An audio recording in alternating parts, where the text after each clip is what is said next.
Bonjour tout le monde, Day 5 of the Dracula Challenge, c'est parti. Bleu et violet profond parmi les ombres des pics, des tons verts et marrons, là où se confondent l'herbe et la pierre, et une perspective sans fin faite de pierres rugueuses et de rochers pointus qui allaient se perdre au long et même à l'infini, là où l'on pouvait voir se dresser des pics enneigés grandioses. Il y avait aussi, çà et là, dans ces montagnes, des fissures au travers desquelles on pouvait apercevoir, le soleil déclinant, des chutes d'eau aux reflets étincelants.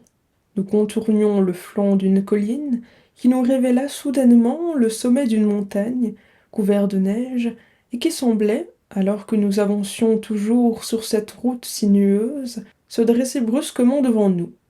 À ce moment précis, l'un de mes compagnons me toucha le bras.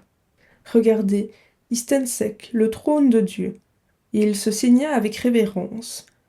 Tandis que nous poursuivions notre route, interminable, le soleil plongeait de plus en plus derrière nous, et les ombres du soir commençaient à nous en encercler insidieusement. Le contraste était d'autant plus saisissant que le sommet enneigé de la montagne semblait retenir le soleil couchant et brillait d'une délicate teinte rose pâle. Nous dépassions parfois des Tchèques et des Slovaques, toujours vêtus de manière pittoresque, mais je remarquai douloureusement que la plupart étaient goitreux. De nombreuses croix se dressaient sur le bord de la route, et mes compagnons se signaient chaque fois que nous en passions une.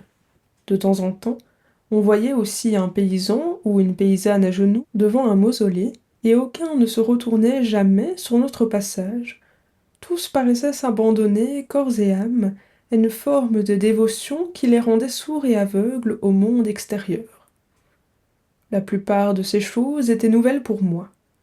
Par exemple, des meules de foin dans les arbres, et, par endroits, de magnifiques bouquets de saules pleureurs, leurs tiges blanches brillant comme de l'argent à travers la délicate teinte verte des feuilles. Nous dépassions parfois aussi des carrioles, la charrette ordinaire des paysans, sa forme rappelant les vertèbres d'un serpent certainement mieux adapté aux difficultés de la route. On était sûr d'y voir s'entasser de nombreux paysans, rentrant chez eux, des Tchèques recouverts d'une peau de mouton blanche, et les Slovaques portant une peau de couleur, et aussi de longs bâtons terminés par une hache, et pointant comme des lances. La tombée du jour s'accompagna d'une chute brutale de la température, et le crépuscule naissant semblait fondre dans une même brume poisseuse et glauque tous les arbres, chênes, hêtres et sapins, quoique dans les vallées s'enfonçant entre les côtes abruptes des collines, alors que nous traversions le col, les pins noirs se détachaient par endroits sur un fond de neige pas encore fondu. Quelquefois aussi, quand la route semblait se frayer un chemin comme à coups de hache à travers ces bois de pins qui me donnaient l'impression de vouloir se refermer sur nous à tout jamais, les masses informes d'une purée de pois grisâtres, ondulant ici et là parmi les arbres, produisaient un effet plus qu'étrange et presque menaçant qui ramenait à l'esprit les sombres pensées et les illusions sinistres engendrées en tout début de soirée. Pour couronner le tout, le soleil couchant formait un étrange contraste entre les nuages aux formes fantomatiques qui, dans cette région des Carpates, semblent louvoyer continuellement entre les vallées. Les collines étaient parfois si abruptes que malgré la hâte d'arrivée de notre conducteur, les chevaux ne pouvaient avancer que lentement.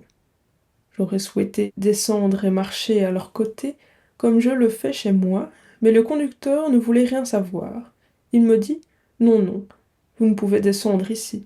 Les chiens sont trop féroces. » Il ajouta, en guise de plaisanterie sinistre, et qu'il voulut faire partager aux autres voyageurs par le regard circulaire qu'il leur jeta, « Il se peut que vous en voyiez d'autres avant de vous endormir. » Le seul arrêt auquel il consentit fut pour allumer ses lanternes. L'obscurité naissante sembla susciter un début d'énervement parmi les passagers, car ils ne cessaient de s'adresser au conducteur, les uns après les autres, comme pour l'inciter à aller encore plus vite. Il abattait sans pitié son long fouet sur ses chevaux et leur criait dessus pour qu'ils augmentent encore la cadence.